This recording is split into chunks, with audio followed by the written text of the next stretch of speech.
Recordemos que no todos eran hermanos de la misma madre. Absalón terminó asesinado también en una guerra, en una disputa entre Absalón y su padre David. Porque Absalón quería hacer un golpe de estado y quedarse con el poder. Porque creía que David no era un buen rey a causa de muchas cosas que él quizás veía en la casa, en el palacio. Y tenemos por último el menor, Salomón, quien sí pudo suceder a David como rey, fue el siguiente rey. Pero ¿qué ocurrió con Salomón? Que incurrió en los mismos errores que su padre y aún peor. Si David tuvo 10 esposas, Salomón tuvo 300. Juntando las concubinas, ¿cierto? Como 700. Terrible. Y nos damos cuenta cómo un pecado, una mala decisión de un padre puede incidir mucho en las futuras generaciones. Hijos, nietos, bisnietos, sobrinos también. Y vamos a ahondar un poco en por qué importante es esto, que lo hablamos esa vez. Y sucesivamente lo vemos en muchas familias de la Biblia, donde los padres o las madres cometen errores, y esos errores no solamente los afectan a ellos, sino que afectan a las futuras generaciones. Por ejemplo, lo podemos ver, ¿cierto?, en la historia de Abraham, que también Abraham tenía una promesa. Dios le había dado la promesa de que él iba a tener una descendencia grande, que iba a ser padre de una nación. Pero ¿qué pasó en un momento? Ya pasaban los años, Abraham estaba viejito, Sara estaba viejita, ellos dudaron de esta promesa. ¿Qué pasó? Sara, la esposa, le dice, mira, conmigo no vas a poder tener un hijo, toma a mi esclava, a mi sierva, y ten un hijo con la esclava. De ahí nace Ismael, que no era el hijo de la promesa. Luego, ¿qué sucede? Dios le da el verdadero hijo de la promesa, que es Isaac, hijo de Abraham y Sara, y se produce una pugna entre Ismael y Isaac. Y causa de eso, Ismael y su madre son desterrados, ¿cierto? Y del linaje de Ismael viene todo el linaje palestino que hoy conocemos, que ha estado en constante guerra con Israel. Israel que viene de Isaac. Entonces, ¿cómo nos damos cuenta? Un pequeño error, una falta de fe, una mala decisión provocó una guerra milenaria. Provocó una disputa que afectó no solo a ellos, a los hijos y a los hijos de sus hijos. Y hasta el día de hoy, los descendientes de Isaac y los descendientes de Ismael se matan entre sí a causa de que en un momento se dudó de la promesa de Dios y tomaron una mala decisión. ¿Qué es lo que quiero que reflexionemos con esto? De que nuestras decisiones como padres, madres, tíos, abuelos, cuál sea el rol que te toca ejercer hoy, pueden afectar en el futuro. Y a lo mejor tú no eres padre hoy como yo aún no soy padre, pero soy hijo. Y también tengo que ser consciente de que hay una tradición generacional en mi familia y que yo puedo estar quizás viviendo las consecuencias de las decisiones de mi padre, de mi abuelo, de mi bisabuelo. Lo que se le conoce en algunas doctrinas como maldiciones generacionales, lo cual yo no estoy tan de acuerdo, pero lo que sí quiero que entendamos hoy es cómo vamos a cortar aquellas cosas que vienen de nuestros antepasados o que nosotros podríamos heredar a nuestros hijos. ¿Cómo cortamos con esas herencias de pecado, de malas decisiones? Quiero que hoy día profundicemos en eso. ¿Se entiende? ¿Sí? Hay dos componentes importantes para respaldar esto que yo les digo. Porque muchos podrían decir, no, pero es que no necesariamente un hijo va a cometer los mismos errores que el padre, no necesariamente van a ser igual o no necesariamente van a tomar las mismas malas decisiones. Es verdad. Pero hay dos componentes que son súper importantes a tener en cuenta. Hay un componente que es sociocultural, o sea, de las tradiciones de la familia, las costumbres de la familia. ¿A qué me refiero con esto? Yo me crío con un padre que es machista, por ejemplo, lo más probable es que yo herede muchas de esas conductas. Si en la casa mi padre no hacía nada, no era golpeador o cosas por el estilo, lo más probable es que yo imite. Si mi padre era violento, lo más probable es que yo por consecuencia, por costumbre, voy a terminar imitando ciertas conductas. Es probable. Hay excepciones obviamente, ¿cierto? Pero hay un componente sociocultural. Las costumbres de mi casa me van a influenciar en cómo yo voy a crecer y cómo me voy a desarrollar en un futuro. Y esas culturas se repiten.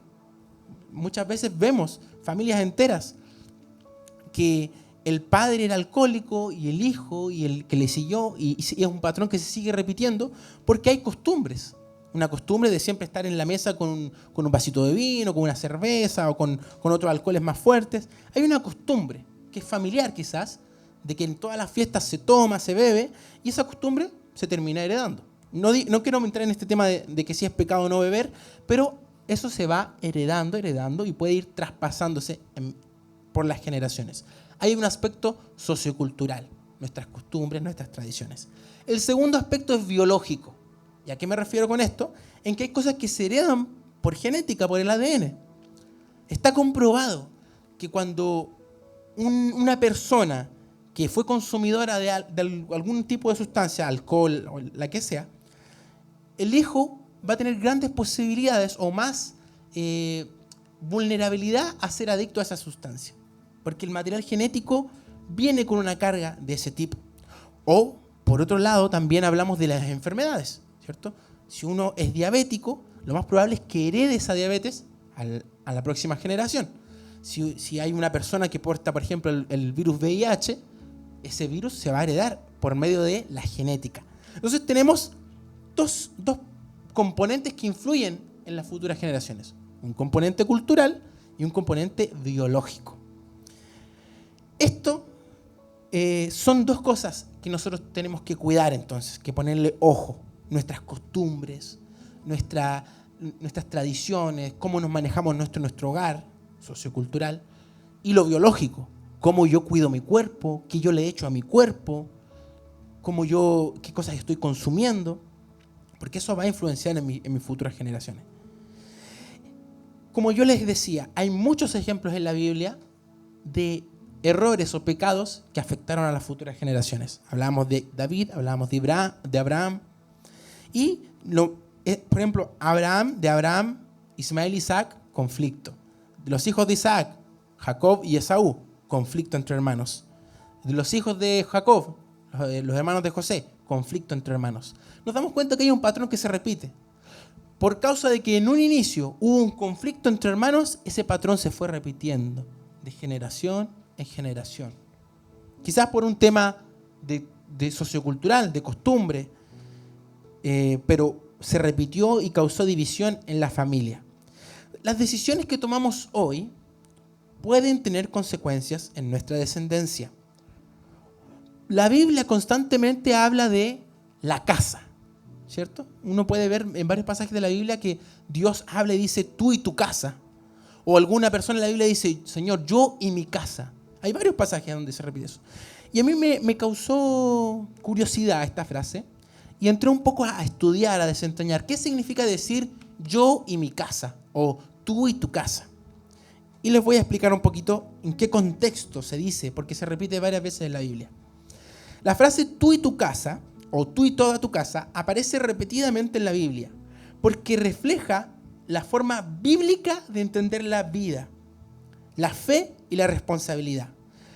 Muy distinto al enfoque que hay hoy en día, que es más individualista. La Biblia nos habla de un enfoque familiar. Un enfoque en el cual nosotros entendemos que no soy yo solito. No soy yo Ciro solamente. Soy yo y mi esposa, en mi caso, ¿cierto?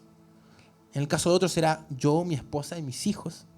En el caso de otro, yo, mi esposa, mis hijos y mis sobrinos, o quien sea, quien conforme tu casa, ¿cierto? Y quiero que anotemos un par de puntos importantes para entender la mentalidad bíblica que tenemos que tener nosotros acerca de la vida. Lo primero es que lo familiar antes de lo individual. Esto hoy en día causa mucha extrañeza a la gente, porque hoy en día el mundo es individualista. Incluso dentro de las familias ya no existe una visión familiar. Muchas veces cada quien hace lo que quiere, cada quien hace o busca sus propios deseos. Entonces, la visión familiar antes que la individual. Cuando Dios habla a alguien, sus decisiones afectan a todo su hogar. Y hay un ejemplo clave que está en Hechos 16:31. Cristóbal, si lo pueden mostrar por ahí, anoten la cita bíblica si quieren, para que la lean en su casa. Este versículo es clave. Hechos 16:31. Cree en el Señor Jesucristo y serás salvo tú y tu casa. Maravilloso versículo. no es una promesa individual, sino que es una invitación que se extiende al entorno cercano de la persona. Y si bien sabemos que la salvación es individual, ¿cierto? Yo tengo que decidir por Cristo personalmente. Pero hay un trayecto hacia esa decisión que es grupal. Por eso Dios establece la familia, establece la iglesia como grupo humano. La salvación es individual, pero el camino hacia la salvación es grupal. Tiene que ser entre un grupo de personas que aprende en conjunto, que se corrige en conjunto, que se enseña, que se apoya, que se alegra, que se entristece en conjunto. Por eso Dios nos diseñó así. Un mal concepto que existe hoy en día en la sociedad y muchas veces está dentro de nosotros y no nos damos cuenta, es que cada uno decide en qué creer. A veces he conversado con muchas personas, padres, madres, y cuando uno les pregunta acerca de su hermano, de su hijo o de su esposa, la respuesta a veces es, no, es que yo no lo quiero invitar o no le quiero hablar de Dios porque yo quiero que Él decida, que cada uno decida lo que quiere creer. No quiero forzar nada, ¿cierto? A veces hay miedo a forzar. Pero déjenme decirle que la familia tiene que ser un lugar de influencia. Influencia. ¿Entendemos lo que es influencia, cierto? Yo influencio a la otra persona.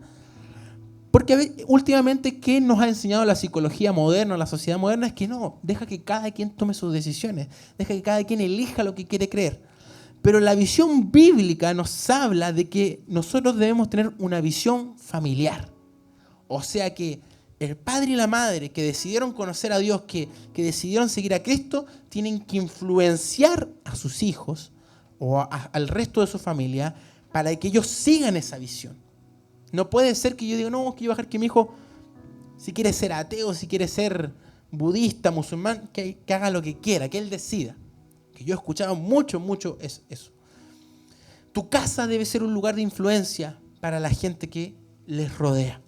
Incluso para tu madre, en el caso de los que vienen aquí y vienen aquí y sus padres no son convertidos, tienen que ser de influencia. Yo cuando conocí a mi esposa y ella se convirtió, sus padres no venían a la iglesia, no eran cristianos, no conocían a Dios.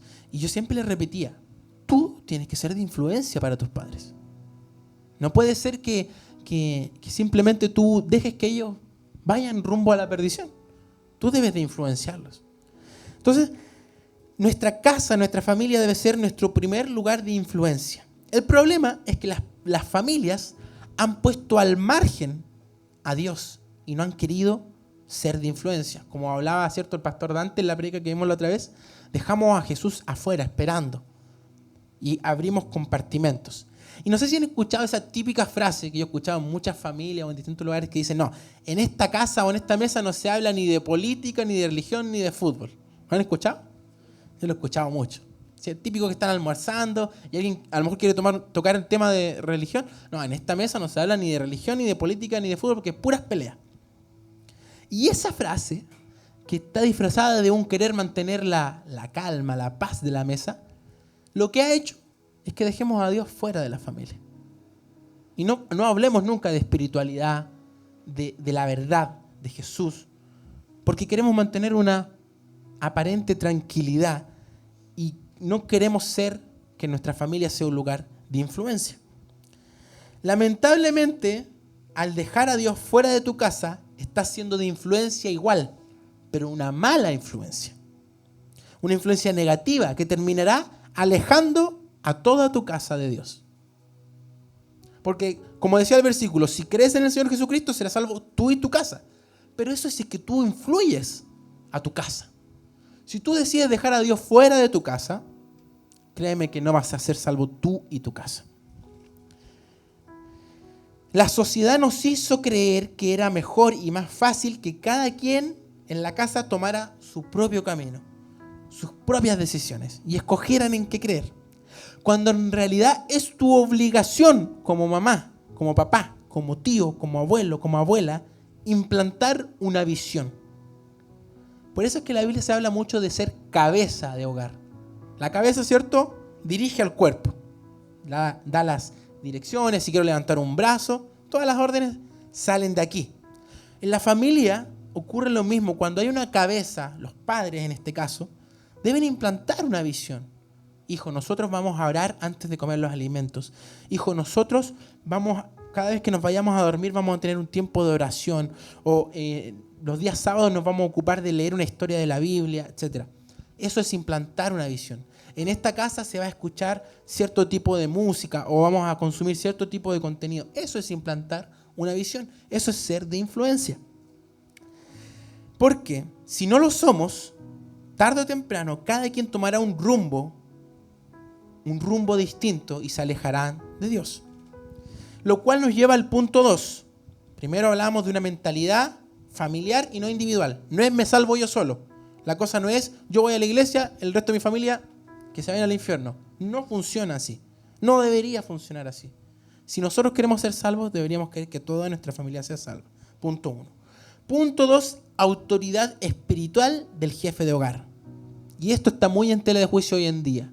Yo trabajo con adolescentes, con niños, y hoy en día el respeto hacia los padres, hacia la autoridad, es prácticamente nulo.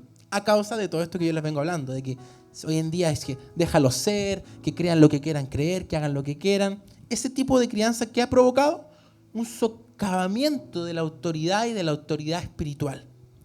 Y en la cultura bíblica, aquí en la Biblia, el líder de hogar, el padre o la madre, el cabeza de familia, tenía una responsabilidad espiritual sobre su casa. O sea, no era que el padre o la madre era el rey y todos le servían al padre y la madre. No se trata de eso.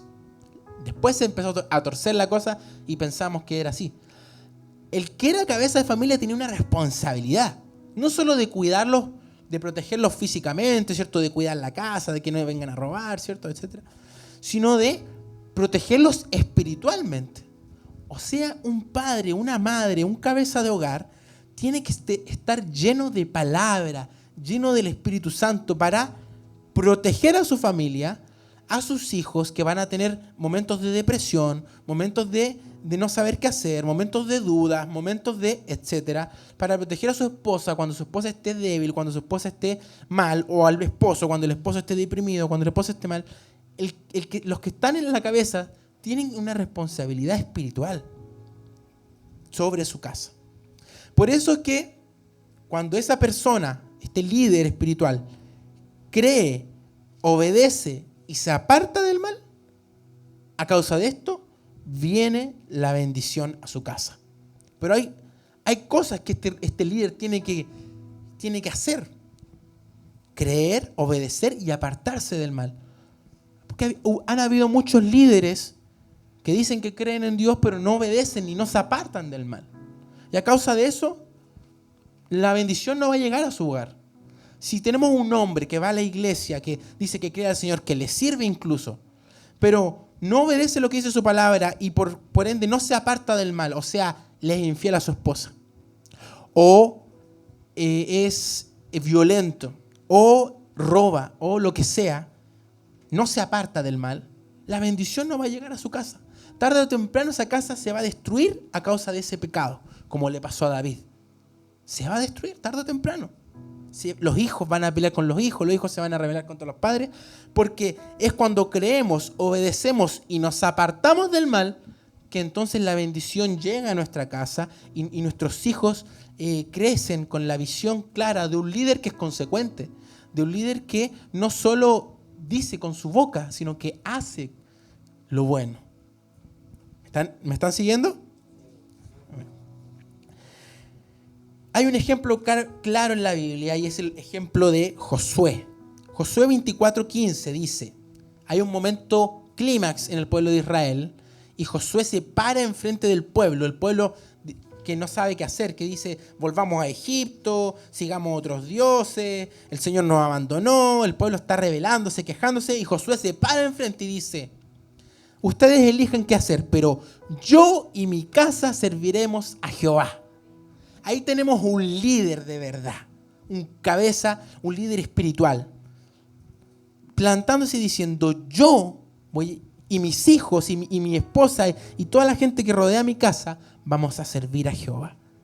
Ahí hay un hombre que cree, que obedece y que decide apartarse del mal. Amén. A eso es lo que debemos aspirar. Hombres, mujeres, padres, madres. Esto va para ambos. Abuelos, abuelas, tíos, tías. Punto 3. La fe se transmite y se vive en comunidad. Dios no solo busca individuos, no solo busca llaneros solitarios, como se dice por ahí. No. Busca familias transformadas. Busca comunidades transformadas. Por eso se repite muchas veces en la Biblia que los apóstoles enseñaban por las casas. Se juntaban en las casas, le decían, ven a mi casa, nos juntamos en mi casa, compartamos la palabra, oremos juntos, oremos en familia. Eso es lo que hace que la fe se transmita. Quiero hacer una pregunta que no quiero respuesta, solo quiero que lo piensen. ¿Cuándo fue la última vez que tú juntaste a tu familia en tu living, no sé, y oraron juntos? ¿Cuándo fue la última vez que se sentaron a la mesa, abrieron una Biblia y leyeron un pasaje y lo conversaron juntos? ¿Cuándo fue la última vez que en tu casa pusieron una canción en YouTube de adoración, de alabanza, y la cantaron juntos? ¿Cuándo fue la última vez que lo hicieron? Porque la familia tiene que ser una réplica de la iglesia. La iglesia no es nada sin familias. Y las familias no solo son iglesia aquí, son iglesia en todo lugar. Si yo quiero que mis hijos empiecen a creer y a vivir lo que yo creo, mi fe, debo procurar influenciar, como decíamos en un principio, en el hogar. Entonces, quizás si no lo han hecho, ninguna de las cosas que yo acabo de decir, sería bueno que empezaran a, ya, tal día vamos a dejarlo para juntarnos, hablar de nuestros problemas y orar por eso. Tal momento del día va a ser exclusivo para que abramos juntos la Biblia y leamos un capítulo y conversemos de qué trata esto. O cantar una canción. No sé a lo que Dios quiere llevarte, pero créeme que no lo puedes hacer tú solo, necesitas hacerlo en familia también. Si tú quieres ser de influencia para tu familia. Deuteronomio 6, del 6 al 7.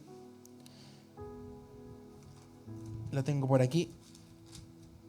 Dice: y estas palabras que yo te mando hoy estarán sobre tu corazón, y las repetirás a tus hijos, y hablarás de ellas estando en tu casa, y andando por el camino, y al acostarte y cuando te levantes. Este es el mandato que le hace Dios al pueblo de Israel.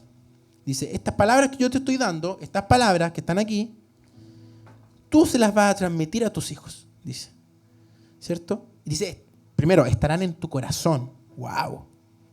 Se las repetirás a tus hijos, hablarás en tu casa de esta palabra, cuando estés en el camino, cuando estés por acostarte, cuando estés levantándote, en todo tiempo. La palabra tiene que estar ahí. Por eso es importante que lo transmitamos en nuestro hogar. Punto 4. Cuando hablamos de casa, no hablamos solo del edificio casa, de los que viven en tu casa solamente. Hablamos de todo lo que te rodea familiarmente hablando. Esposa, hijos, pueden ser otros parientes, primos, tíos, como decíamos, ¿cierto? Incluso pueden ser personas que no son familia tuya, pero puede ser un vecino, puede ser un empleado que trabaja en tu casa, puede ser una persona, un amigo muy cercano tuyo, alguien que esté bajo tu influencia, bajo tu cuidado, que quizás no es de sangre tuya, pero tú lo estás cuidando. A eso se refiere cuando dices tú y tu casa. Toda persona que rodea tu vida y donde tú tienes influencia. Donde tú tienes influencia. Es un concepto espiritual, no físico. ¿Ok? Quinto punto, hay un principio espiritual que sigue vigente hoy.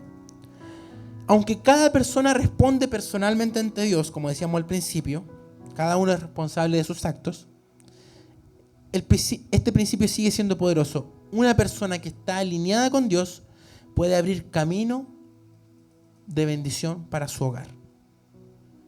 Por medio tuyo puede entrar bendición a tu hogar, si tú estás alineado con Dios.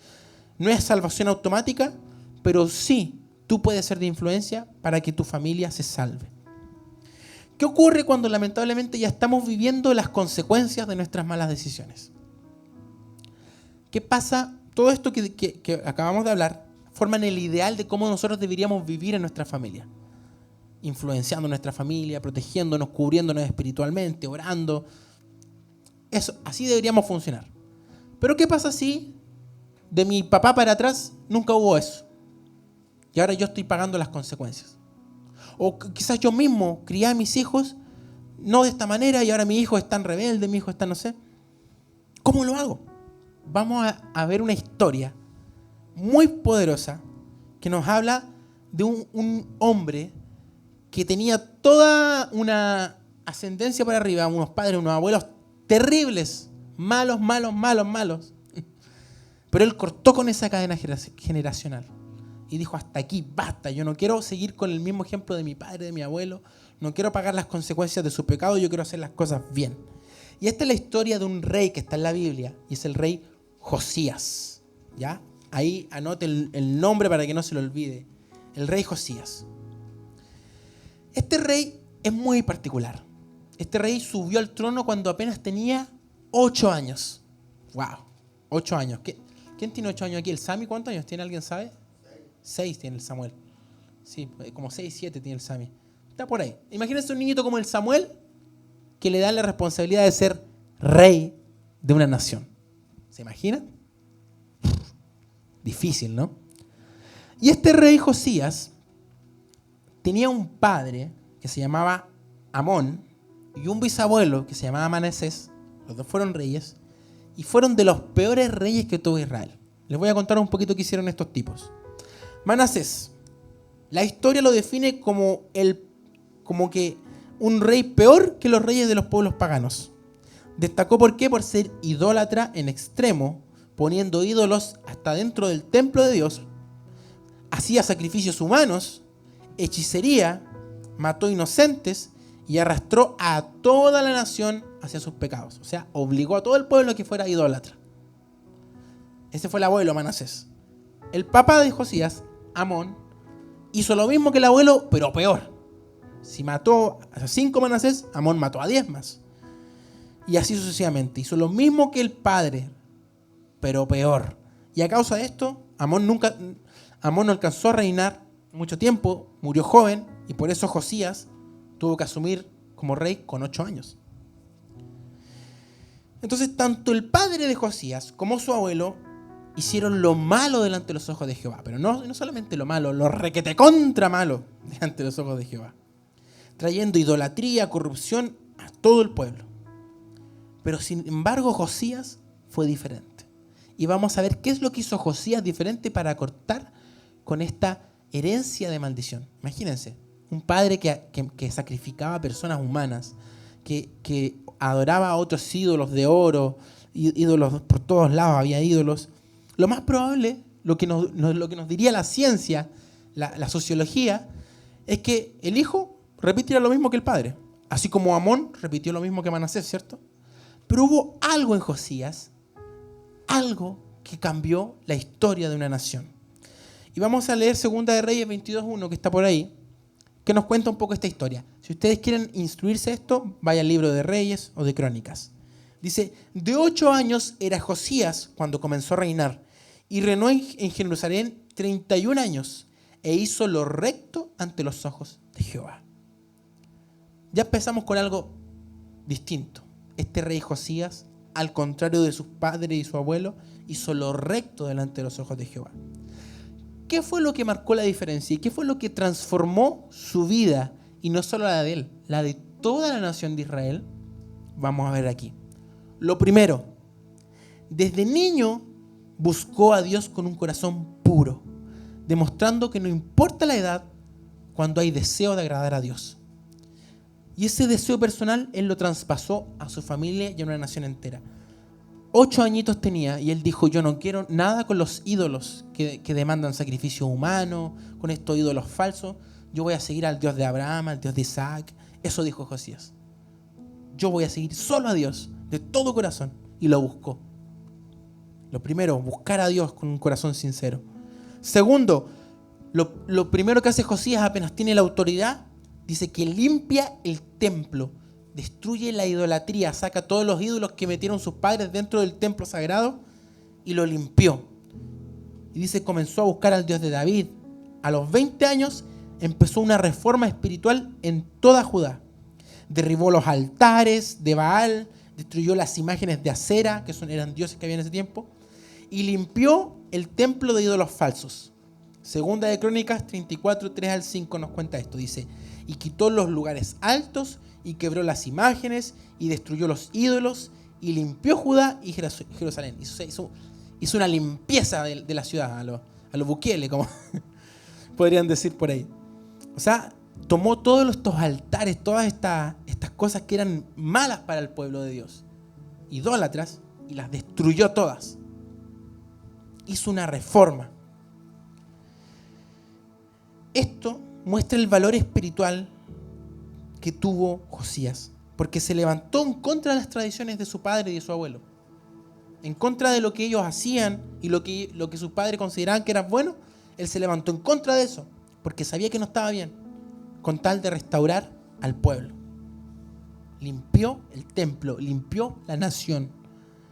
Tercero, Josías encontró el libro de la ley, el libro de Moisés. O sea, lo que nosotros conoceríamos como el Antiguo Testamento, los primeros 5 libros de la Biblia. Durante el tiempo de Amón y Manasés, no se hablaba de la ley, no se hablaba de lo bueno de la palabra de Dios. Se olvidaron de esto. Y Josías lo encontró este libro. Y vamos a ver lo que hizo Josías cuando lo leyó, en Segunda de Reyes 22, 11.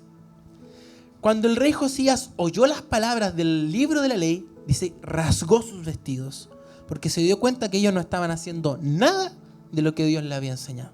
Y dice que rasgó sus vestidos. Y lo primero que hizo es hacer copias de la palabra de Dios y repartírselas al pueblo. Y decir, desde ahora en adelante, nosotros vamos a seguir la ley de Moisés, vamos a volver a seguir la palabra de Dios, vamos a volver al camino recto, vamos a dejar fuera los ídolos y vamos a seguir al único Dios. Eso fue lo que hizo Josías. Tomó la palabra y la volvió a hacer suya y de su pueblo.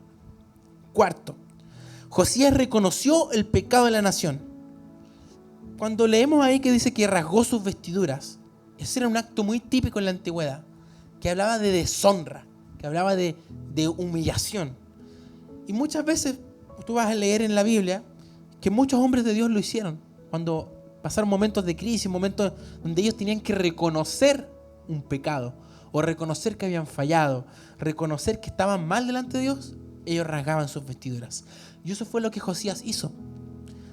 Reconoció el pecado de la nación y buscó la dirección del Señor por medio de los profetas que habían, ¿cierto? Y confirmó, los profetas le dijeron, mira, viene un juicio sobre Israel. Por causa del pecado de tu abuelo y de tu padre, el Señor va a destruir Israel, va a destruir Judá. Pero Josías rasgó sus vestiduras, se humilló delante de Dios y le pidió que tuviera misericordia con un corazón humilde. Eso fue lo que detuvo la maldición sobre Judá. ¿Y qué es lo que hizo finalmente? Dice, renovó el pacto. Luego de todo esto, Josías dice que reunió a todo el pueblo y leyó en voz alta el libro de la ley, las escrituras. Y dice que hizo un nuevo pacto con Dios, comprometiendo a la nación a servir y obedecer solo al Señor. Segunda de Reyes 23:3 dice, e hizo el rey pacto delante de Jehová, de que andarían en pos de Jehová y guardarían sus mandamientos. O sea, Josías se dio cuenta de todo lo malo y no solamente dijo, yo de ahora en adelante te voy a obedecer, Señor. No, dijo, Señor, de ahora en adelante yo y toda esta nación te vamos a seguir solo a ti. Influencia para toda una nación. Esta fue la restauración espiritual más grande de la historia de Judá. Josías condujo al pueblo de vuelta a Dios, de vuelta a la palabra. Entonces quiero hacer un resumen de los 5 pasos que usó Josías, los 5 pasos que tienes que usar tú si quieres restaurar la espiritualidad de tu familia. Primero, lo que hizo Josías, buscar a Dios con todo el corazón.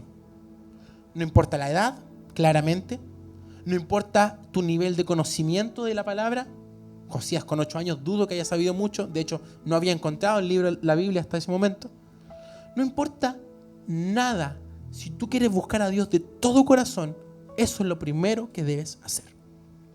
Segundo, Y es importante recalcar esto porque a veces decimos, oh, no, es que yo no quiero buscar, no sé cómo buscar a Dios, entonces yo no sé mucho, no sé orar, no sé leer, entonces no quiero buscar a Dios, me freno, porque siento que no soy capaz.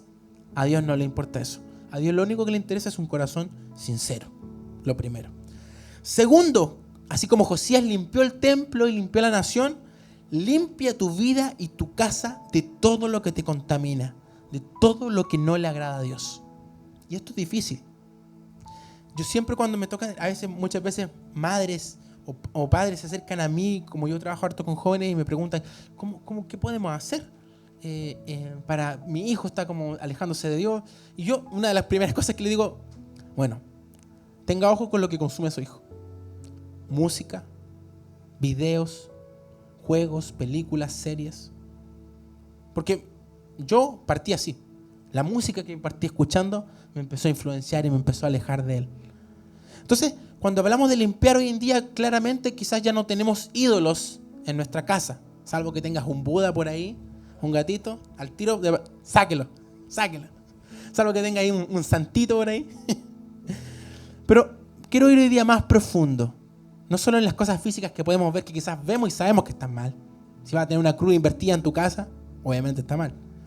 Pero quiero hablarte de esos ídolos, de esas series con alto contenido sexual que se ven en tu casa, con malas palabras.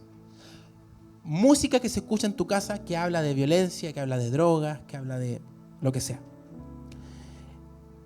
La forma en la que hablan en tu casa, con garabatos, etcétera, con insultos. Las cosas que consumen en tu casa, ya sea cigarros, drogas, alcohol. ¿Quieres que tus hijos estén cerca de eso? ¿Quieres que tu descendencia esté cerca de eso? Limpia tu casa como lo hizo Josías. Saca todo eso que puede alejarlo de Dios.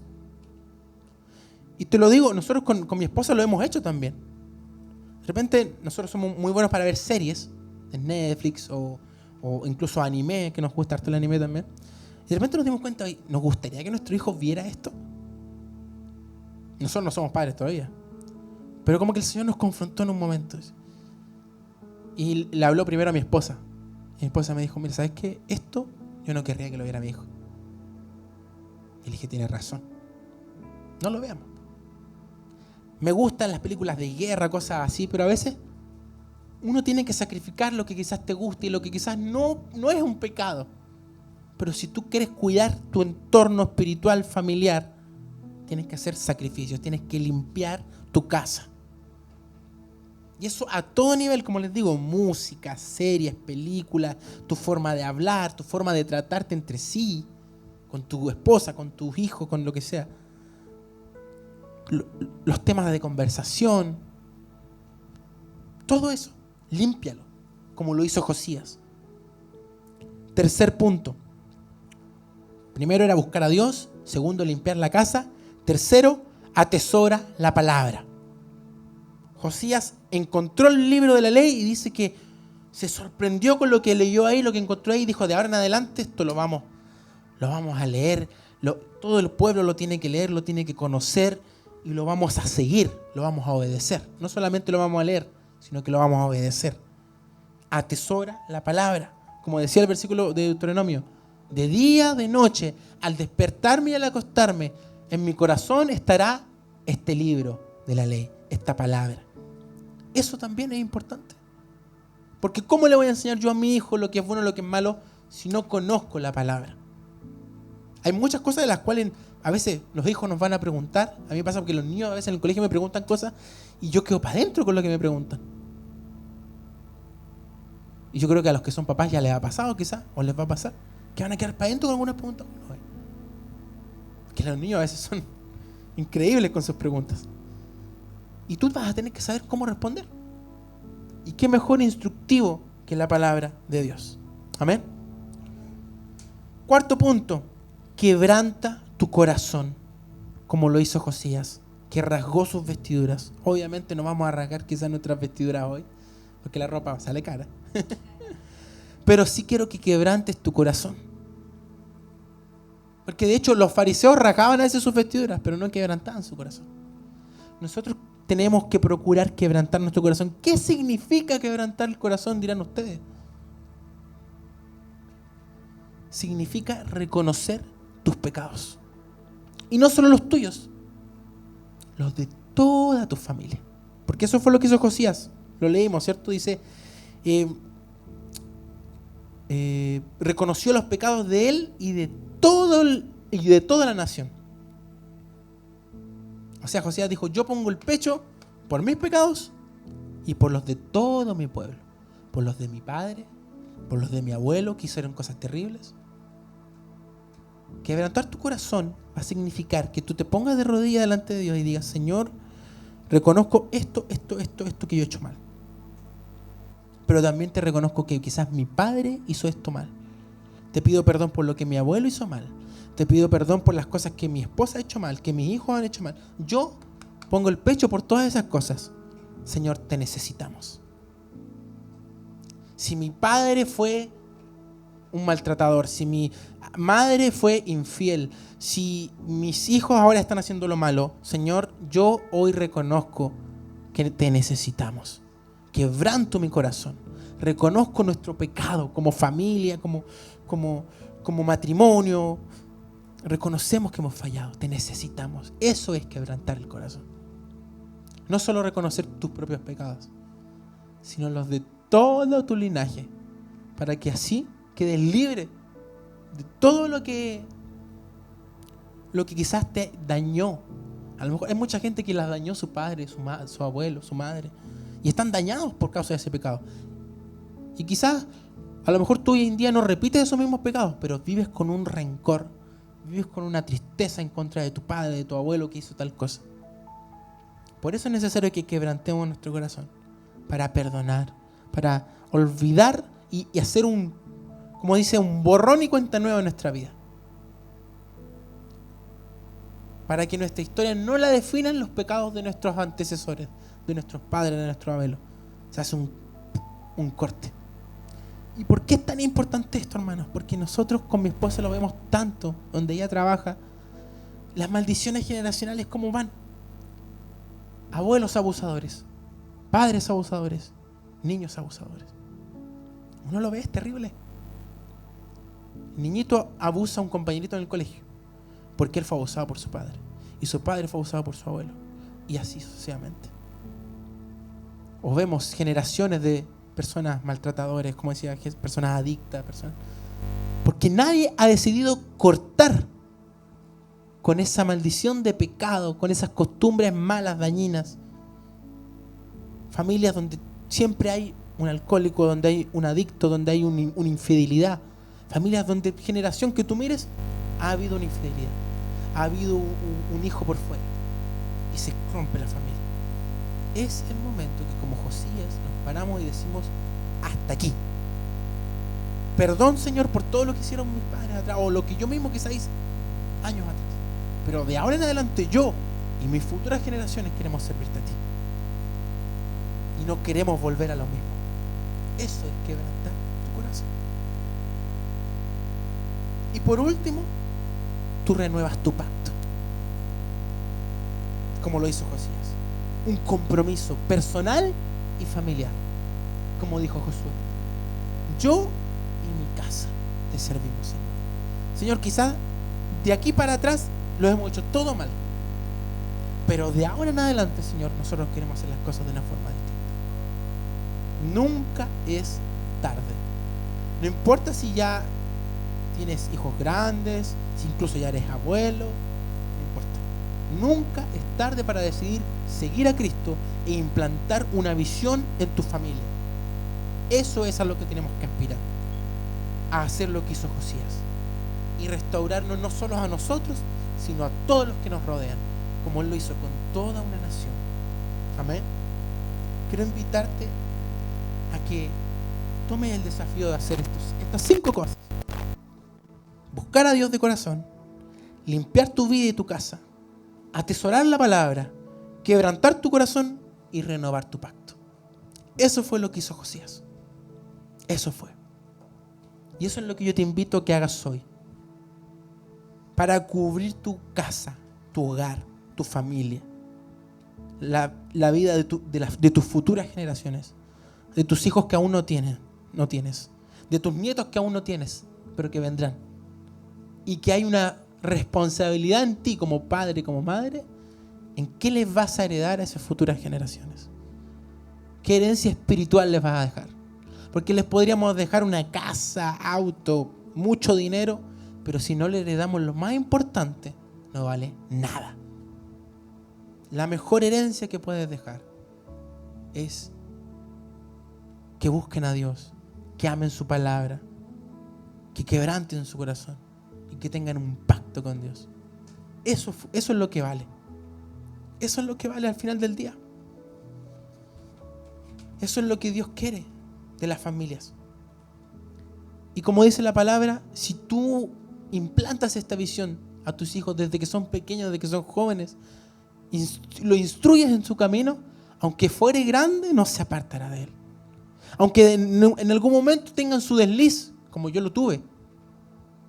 Pero lo que mis padres hicieron en mí cuando yo era pequeño me hizo volver. Me hizo nunca olvidar quién era Dios, qué era lo que estaba bien, lo que estaba mal y cuál era mi propósito. Eso nunca lo pude olvidar. Y eso me trajo de vuelta aquí. Y eso es lo que va a traer a tus hijos y a los hijos de tus hijos y a la gente de tu familia. Amén. Vamos a orar.